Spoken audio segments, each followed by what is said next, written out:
Hey y'all, it's me, Queen.Reads. Yeah.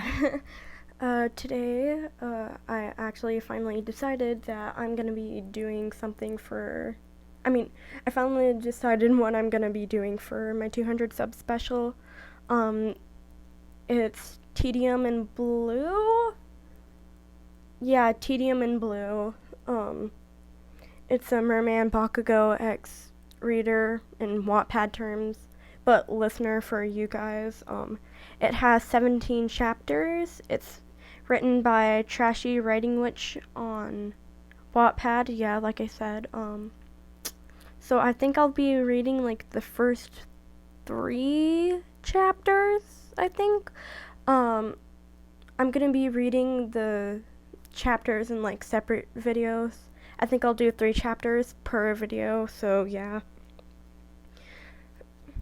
And then I'm gonna record one that has all of them combined together. So that's gonna be like an extra long video. I'm kind of working on that right now, but I decided I'll do the 3 chapters first. I'm talking too much, aren't I? But yeah, anyways. Yeah, I'll be doing one big compilation of it, and that one I'm a stuttering mess, and I don't know words, so yeah. Anyways, let's get right into it. Chapter 1.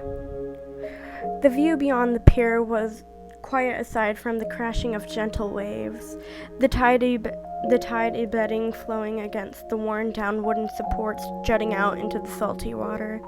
Most people had left by this point, heading back home to fix dinner or rest before the start of the next day. But you often remained behind after sunset, the easy sound of water calming respite at the end of the day. Living on the coast had its perks outside of fresh seafood whenever the craving hit you. Your feet dangled above the surface of the cool teal water, too dark to see beyond the vague silhouettes of small fish darting around, as in if a perpetual game of tag. A light splash echoed in your ear, making you look up and out onto the soft glistening ocean, reflecting the warm spectrum of colors from the setting sun behind it like a palette of undisturbed paint. Nothing caught your eye, though. The water was still, no movement aside from the gentle, salty air and occasional seagull flying overhead. Periodically, you would see dolphins or whales far out on the horizon, but during this time of year, they often migrated to different waters.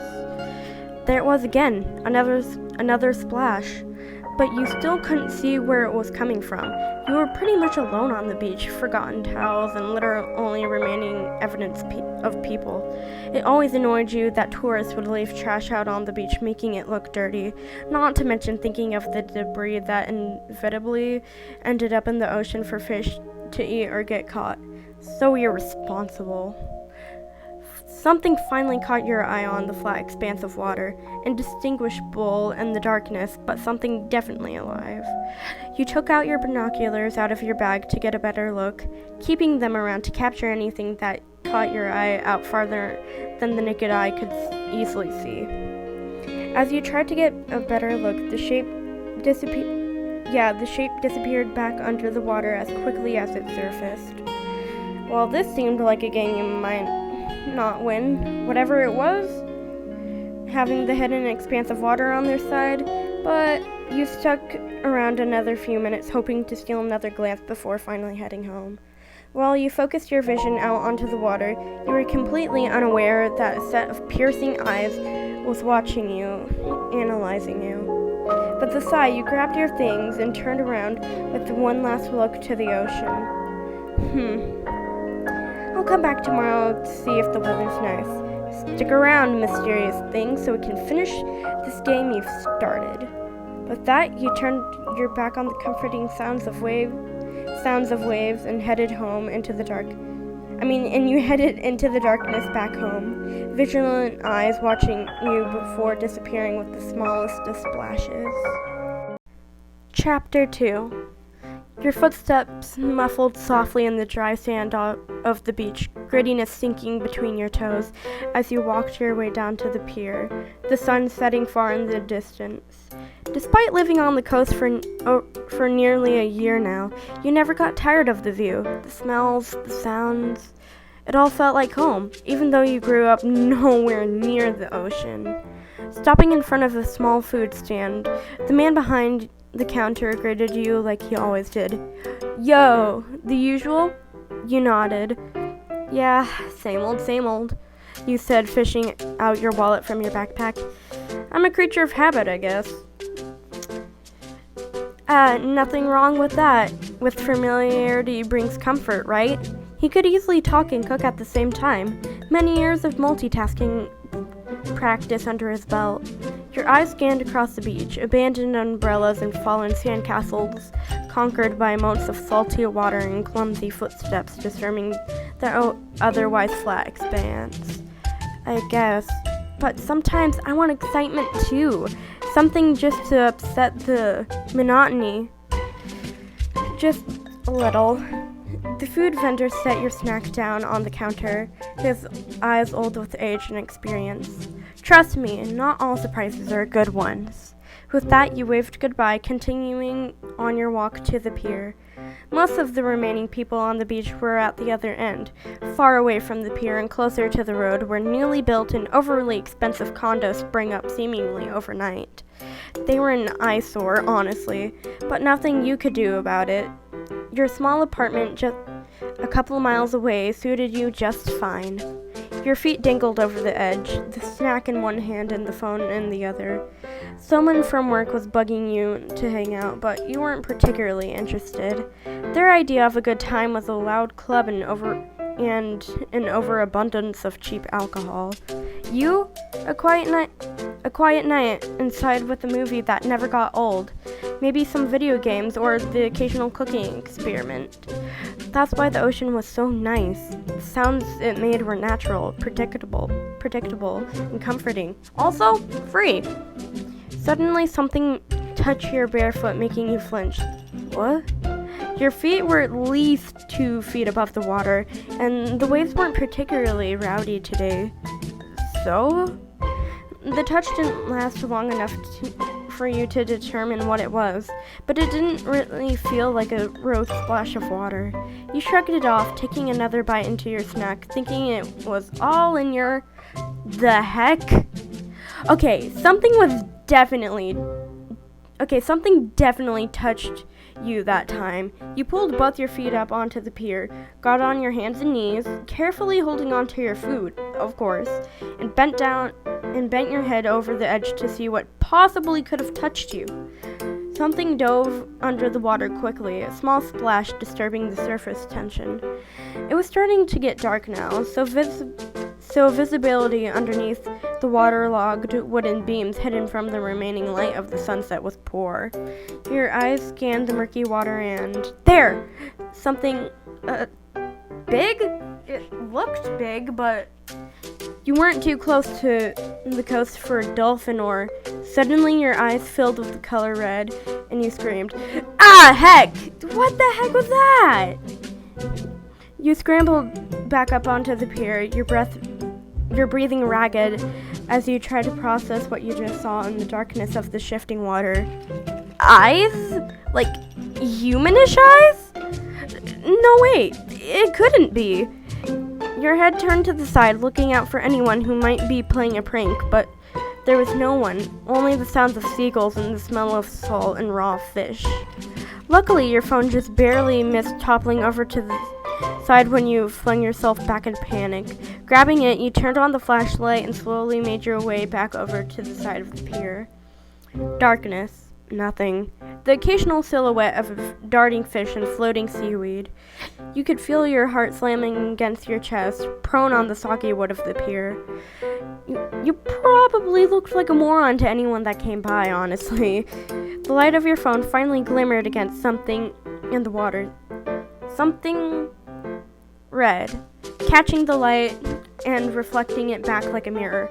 No, 2 red somethings, about 15 feet away. You blinked and they were gone. but where? Before you could even react, something popped out of the water right below you, making you jump. A face. A very pretty face. Freaking beautiful face, in fact. Ethereal even. I don't know that word. Please don't attack me. You could feel heat pooling in your cheeks, looking at the bizarre man bobbing in the water below you. His hair was pale blonde and messy, but framed his strong jaw well.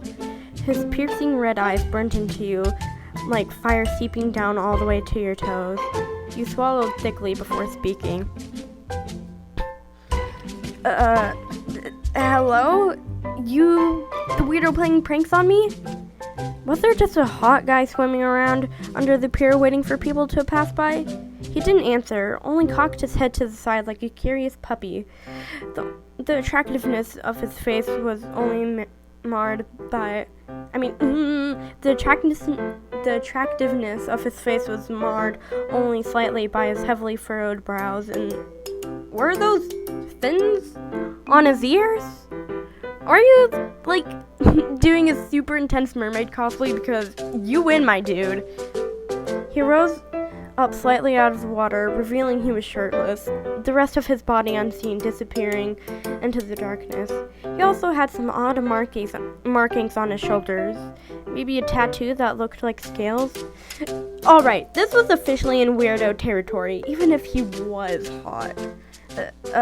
If you're mute, just gesture, sign. Can you hear me? Can you even hear me at all? Your arms came forward, signaling to your face, ears, something. Maybe he needed help, but wasn't sure how to tell you? The bizarre man just looked at you with a scowl before disappearing back under the water. After a second, he popped back out and promptly spat salty water in your face. Ah! What the heck, dude? You said, spitting and wiping off the water on the sleeve of your jacket. A voice finally interrupted your own. A hearty laugh, in fact. Raspy and deep and enticing. Oh, that's so... Oh my god. Your mouth hung slack and open as the man below you laughed. A large orange and black fish tail flapping against the water. Also, the tail was attached to him, as in, a freaking mermaid. Chapter 3. The jarring shock of seeing a literal fish man with your own eyes distracted you from the fact that your phone slipped from your shaking hands. What? Oh crap, no! Your fingertips glanced off the plastic case as it fell towards the water, but right before it was lost to the salty depths under the pier, the merman reached forward and caught it easily.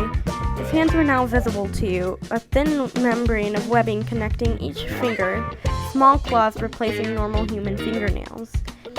His tail was long and strong, ending in a fin similar to a whale or a dolphin's. Delicate fins adorned the sides of the tail, not unlike silk, as they moved effortlessly in the water. His scales were various shades of orange, dotted with flecks of shimmering gold and black, as the tail wound up his body and ended around his waist, as if he transformed into a mostly human-looking man. Your brain was firing at rapid speeds in an attempt to process 100 unanswered questions at once. Were you dreaming? Was this some sort of excessively elaborate prank put on by some YouTubers trying to humiliate an unsuspecting onlooker with a professional actor? Was he related to the Loch Ness Monster? Has he ever interacted with people before? Why did he have nipples since fish aren't mammals? Why was a man with a fishtail more attractive than 99% of the normal people you saw on a daily basis? But you shook your head free of bizarre questions to focus on the task at hand, even if it was a dream. Getting your phone back. The merman held up the phone in his webbed hands, turning it around and peering at it suspiciously, holding it up to his nose to smell it. He scrunched up his face in apparent disgust at whatever it smelled like, holding it away from him like something diseased. You waved your arms frantically below you, trying to get his attention before he dropped it casually into the water. Hey, give that back. Please give that back. Crap, you probably don't know words. He looked at you curiously, holding the phone inches above the water. You pointed towards the phone in his hand, then back to you. You repeated the action, his red eyes following your motions. One clawed finger pointed at the phone, then back at you in some sort of confirmation. You nodded. A wicked smirk appeared on his face, revealing fanged teeth as he pretended to drop the phone in the water. No, please don't! You growled out with the realization that he was aware that you wanted the device back, but he wouldn't hand it over easily. How the frick do I reason with a merman? I was not prepared for this today. You sighed out with exasperated frustration. Just then you remembered the vendor food in your hand. Of course you'd hang on to the phone and not your phone. Typical. But maybe you can make a wager. You dangled the hashimaki over the water, watching him carefully as his red eyes tracked your hand like a predator assessing a threat. He swam easily towards the food, nose turned upward, sniffing the salty air. His eyes widened. Apparently it smelled better than your phone. His empty hand reaching up out of the water towards the food, but you pulled it away at the last second. He growled, baring his sharp teeth at you, the blonde hair on the back of his neck standing on end. He was as attractive as he was. The angry look on his face was honestly a bit scary, but you had to see this plan through. You pointed towards your phone, then back at yourself, then from the hashimaki back to him. His scowl subsided only slightly as he followed your hand back and forth. You slowly lowered the food back down towards the water, hoping that he understood what you were after as you held out your other free hand for the phone. Red eyes narrowed as he swam back towards you, suspicious that you'd take the food away again at the last second. The fingers on your free hand wiggled expectantly, pointing again at your phone. Raising up out of the water, he finally held out the device to you, your fingers brushing against his webbed hand as he set it down in your palm before quickly snatching the hashimaki out of your hand and retreating back to a safe distance. Glad to finally have your phone back, you set it on the pier before watching curiously as he sniffed again at the snack before poking a tongue out to taste it. After a second, he fanged his mouth open wide to shove nearly all of it in his mouth at once, ignoring the etiquette of chewing in favor of nearly swallowing it whole, making you laugh. He looked at you with a low growl before promptly disappearing underneath the water's surface. Crap. I have so many questions that you probably can't answer vocally. Your eyes scanned across the dark water, but the sun was long gone. Street lamps and the moon, your main sources of light now. There was no movement aside from the shifting ebb and flow of water against the creaky wooden pillars of the pier. You just seen a real merman, and now he was gone. You didn't even snap a picture first. Groaning, you waited around for a few more minutes before letting out a heavy sigh, before you stood up to leave. However, a loud splash echoed off to your left. Shifting your eyes to the side, your vision was clouded with the sight of the merman leaning casually on the edge of the pier, his arms folded up on the damp wood, holding him up and out of the water as he peered at you curiously. Despite the lack of light, the scales on his shoulders and arms shimmered brilliantly. I don't know how to speak, please don't bully. Like stardust. You ducked your head under the pier quickly to see he was indeed dangling out of the water, the tip of his tail splashing back and forth against the surface. Well, with arm muscles like that, you suppose he would have good upper body strength. Still laying on your stomach, you slowly crawled towards him, not too close to touch, but close enough to get a better look at what you you could only describe as a mythical creature. He watched your movement with sharp eyes, his own curiosity mirrored back at you. You noticed the Queen Hashimaki stick laying next to him. Apparently, he hated littering on the beach too. It took away your breath how beautiful he really was up close. Even with all the weird fish parts, the human areas of him were conventionally gorgeous. You chuckled lightly to yourself, thinking back to stories of fantasy and fairy tales. Never thought I'd come face to face with a legend. Are there, more of you? Or is it a tragic tale of loneliness? He wondered aloud, his glistening eyes watching the movements of your lips, making your face feel warm. A webbed hand reached out slowly towards one of your own. You mirrored his movements, fingers hovering over the weather-worn wood of the pier. When your fingers touched his, a spark went down your spine, all the way down to your toes, making your breath hitch in your throat. His skin was cool to the touch and lightly textured like high-grit sandpaper. Fingers wove in and out experimentally between your own, curious at the lack of webbing. He seemed surprisingly uncomfortable with being this close to you, so you had to imagine he'd come in contact with humans previously, at the least from afar. While you focused on his imaginary backstory, a claw trailed delicately down your wrist, a wet finger pressing on your pulse point, feeling your heartbeat through your skin. The calm of the moment was broken when his head snapped to the side, the curious look on his face replaced with a scowl as he let go of your hand, suddenly sliding back and dropping back into the water with a splash. A blinding light floated across your face from down the pier. An officer on patrol across the beach spotted you, the lone civilian splayed out on the pier. Questioning your intentions, you quickly muttered out a lie that you came out to relax but fell asleep on accident. He ushered you up, saying you shouldn't be out alone, it's too dark, blah blah blah.